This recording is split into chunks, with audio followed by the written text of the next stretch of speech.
না মাতুব্বার সাহেব, ওই আমার চাষি যা বলছে একটা সত্যি নাই, এই রবিন ভাই যেটা বলছে সেটাও সত্যি নাই, মানে দুইজন যুক্তি করে আমাকে ফাঁসানোর চেষ্টা করছে। বিচার কিন্তু কঠিন হতে হবে, যাতে করে এই এলাকায় এমন কাজ আর কেউ না করতে পারে। এই রবিন, আজকে যে বিচার সালিশ সভার আয়োজন করলে, এই যে আমার আর এই যে মেম্বারশিপে ডেকে নিয়ে এসে কি উদ্দেশ্য তুমি একটু বলো তো। কি বলবো মাতুব্বার সাহেব, আমি তো লজ্জায় শেষ। পাভেল আমার অবর্তমানে যে কাজ করেছে তো মুখে বলার ভাষা আমার নেই। আমি একটাই বিচার চাই, আমার অবর্তমানে আমার ঘরে পাভেল কি করছি, আমি এই বিচারটাই চাই। মেম্বার সাহেব, তাহলে বিচার কার্য শুরু করা হোক নাকি? হ্যাঁ, তা তো ঠিকই মাতুব্বর সাহেব, বিচার কিন্তু কঠিন হতে হবে, যাতে করে এই এলাকায় এমন কাজ আর কেউ না করতে পারে।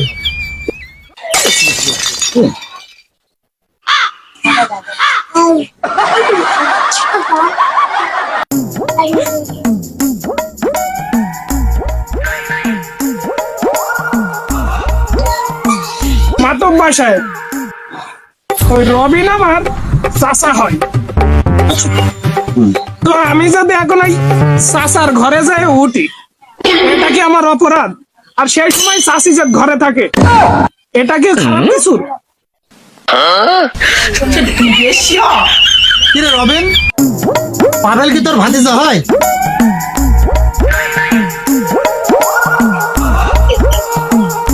মেম্বার সাহেব, ও আমার কিসের ভাতিজা হয়, ও তো আমার গ্রাম সম্পর্কে ভাই হয়। এই রে, মনে হচ্ছে ধরাই দেখাই। চাচা, তুমি এটি কি বলছো? ছোটর দিকে তোমাকে আমরা চাচা বলে ডাকি। মেম্বার সাহেব, ও এখন ঠাপ খাওয়ার ভয়তে সম্পর্ক এখন বদলাচ্ছে।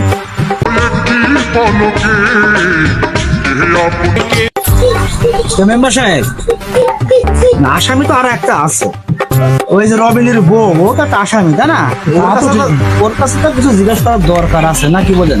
অবশ্যই, তার ওই জিজ্ঞাসার দরকার। এখন আল্লাহর ব্যক্তিগত দোষ আছে কিনা সেটা দেখতে হবে।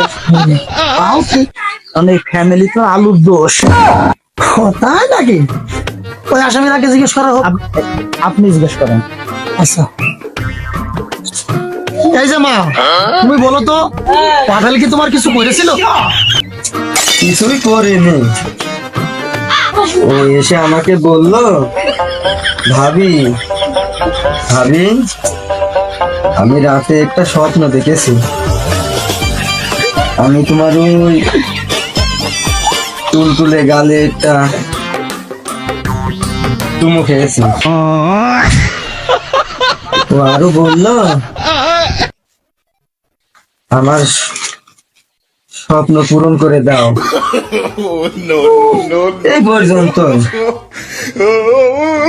আর কিছু হয়নি।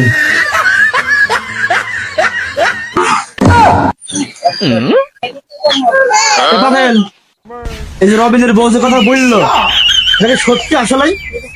না মাতুব্বার সাহেব, ওই আমার চাচি যা বলছে একটা সত্যি নাই, এই রবিন ভাই যেটা বলছে সেটাও সত্যি নাই, মানে দুইজন যুক্তি করে আমাকে ফাঁসানোর চেষ্টা করছে।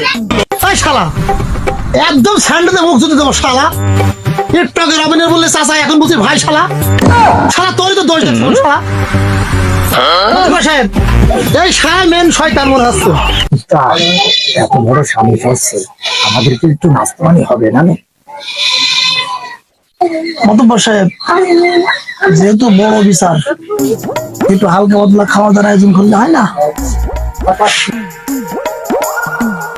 আপনাদের কঠিন মাল দেখছি, পাঞ্জাবি পরা, মাথায় টুপি পরা, আবার শালা ওই যে গম মেরে খাওয়া, টিন মেরে খাওয়া, এবং শুনেছি যে সেই বিধবা ভাতা মাথা সব মেরে খান। ভাই শালা তো প্রকাশ করতে নেই, প্রকাশ করা শালা। এই একটা নেককারজনক একটা সালিশ, এই সালিশ খাইতে হবে, মান সম্মান থাকে। ভাই বল, চুপ করে ভাই, চুপ হয়ে গেছে।